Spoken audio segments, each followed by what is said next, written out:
a long distance grandma. And if you are a long distance grandma or grandpa, I have 4 tips for you and one bonus hot tip to help you keep your relationship strong and meaningful with your grandkids. Now, it doesn't have to be your grandkids, it could be your mom or your dad, or it could be a loved one, it could be anyone who you have a long distance relationship with. Now, I am geographically challenged by keeping a strong relationship with my grandkids.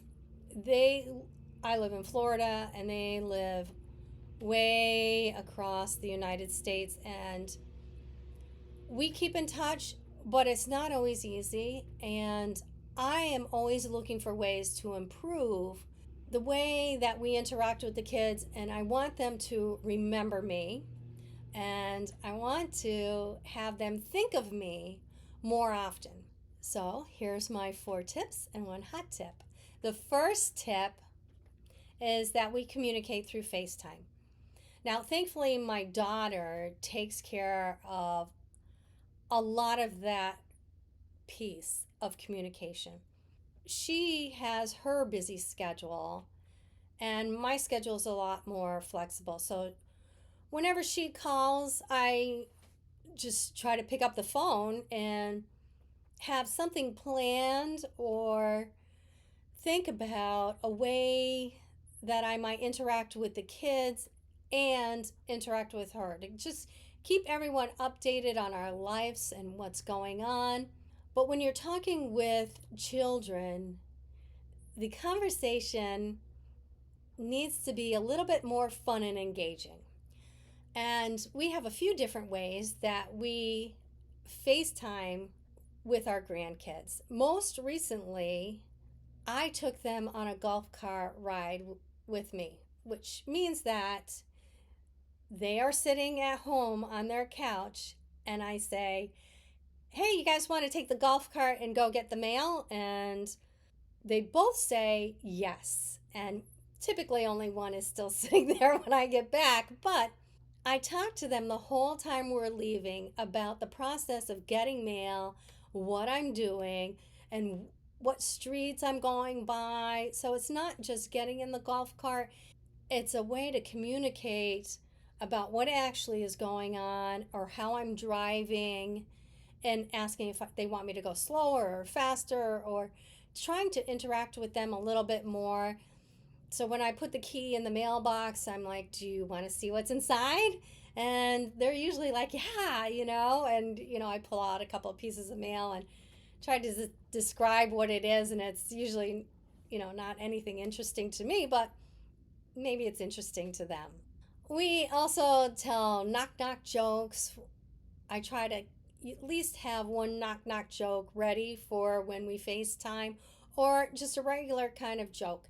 And there are joke books on Amazon that you can get that are perfect for this. So I just keep it by the side of the couch, or I just write a couple of things down so when they call, I've got it kind of handy that I can just reach out, grab, and just, interact with those kids a little more fun.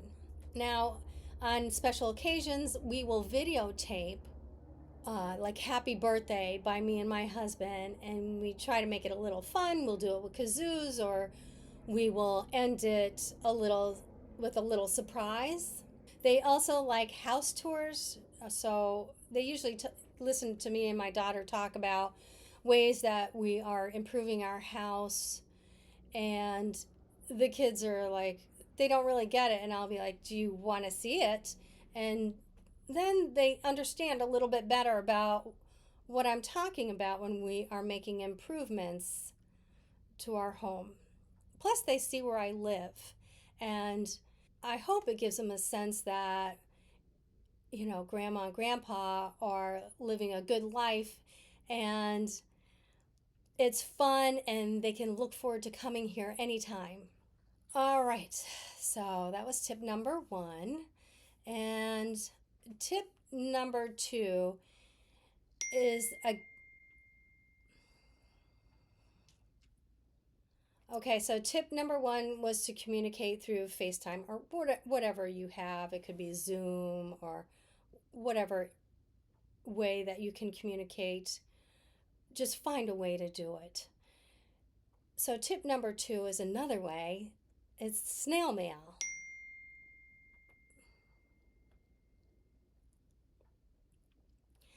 Now, snail mail happens to be one of my favorites because it also provides a way to communicate where I can send them something that we can talk about maybe on our next phone call.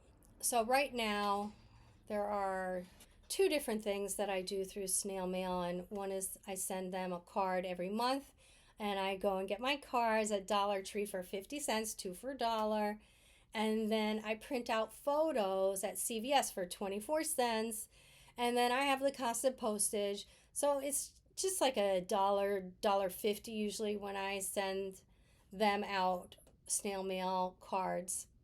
And they love the photographs. They take the photographs and they hold on to them a little bit. They put them underneath their pillows when they go to bed at night, or they talk to them a little bit. And this is what my daughter tells me, anyways. So cute. Um, Now, another way I send those cards out is to put some sort of fun currency. And usually it's a dollar bill or $2 bill, or it could be a $5 bill. And I tried to send them something that triggers them to go to the bank, or it triggers them to think about saving and finances, and a conversation is being had between them and their parents about the meaning of money, the meaning of being frugal, and the meaning of saving, or just learning how to count so that when they get to kindergarten, because they're not in kindergarten yet, that they are a little bit more ready to have conversations about counting when they get to kindergarten. Now, once in a while, I will go to Amazon and I will send them a little something. I don't usually spend more than $5.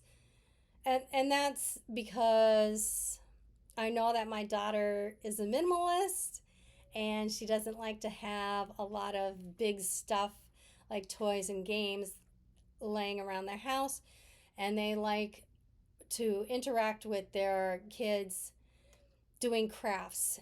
So I will send them a small craft project that is close to their age group that the kids can kind of do on their own to explore with and give their parents a little bit of a break so it doesn't take a whole lot of instruction and that we can talk about later.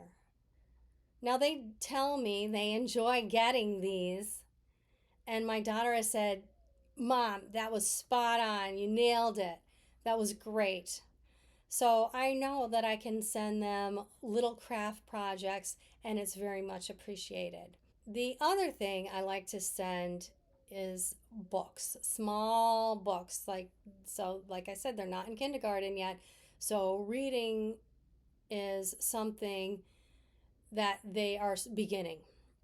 And so the next books I'm actually sending them is I Love Grandma and I Love Grandpa by Eric Carle with the Hungry Caterpillar. And those I have decided to send around Valentine's Day.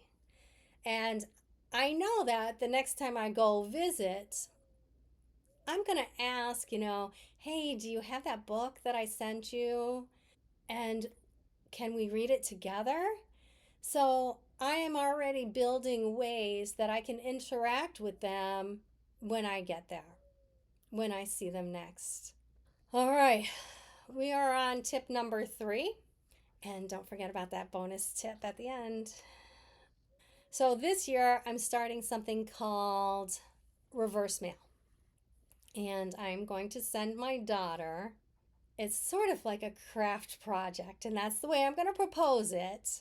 And they're going to be pre-addressed postcards, and they are going to be pre-stamped postcards, but they are going to be for the kids to color or stamp or trace a handprint or a footprint or whatever to their heart's delight.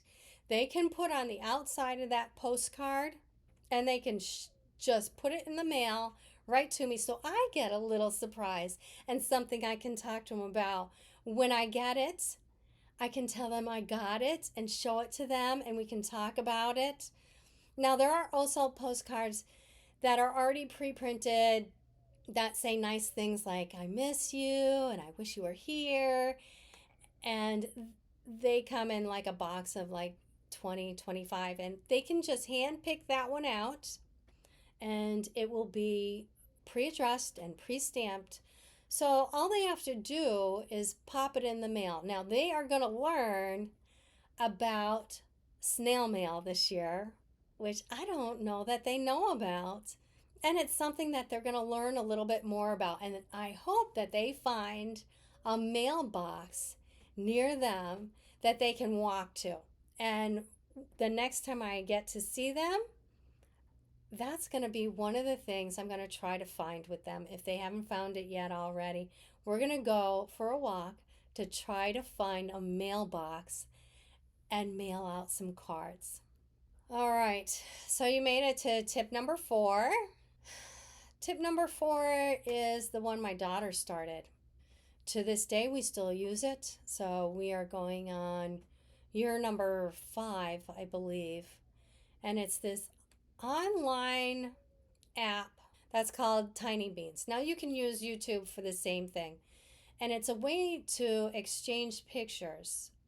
So you go into this app and you just upload pictures of any holidays or what you did that day, and you invite people in, like family members and aunts and uncles, friends, or anyone who wants to see the growth of the children that are in the family. Then you get to see it. You just log in anytime you want to take a look at some photographs, and you can respond to them, you can heart them, you can thumbs up them, you can do a lot of different ways to just say, hey, I saw it. My daughter, who is really the one who is updating this website or app, it's Tiny Beans. So go ahead and look it up. It's got great reviews, but she doesn't have to send out separate text messages with photos to my sister, to her father-in-law, to her mother-in-law, to their grandparents, to my husband, to me. That just would have been too much work for them to manage. So they found one place to get all this information in, all this data, the pictures, and a way to post it. So if you want to go see it, you log in and you go look at it and enjoy it as much as you want, whenever you want. It is an effortlessly way to stay connected and to update your inner circle. All right, you made it. You made it through tip number 5, and now we're on our bonus hot tip. And this bonus hot tip started this year for us. And I really didn't recognize it until it was already happening. And my husband and I started pickleball last year.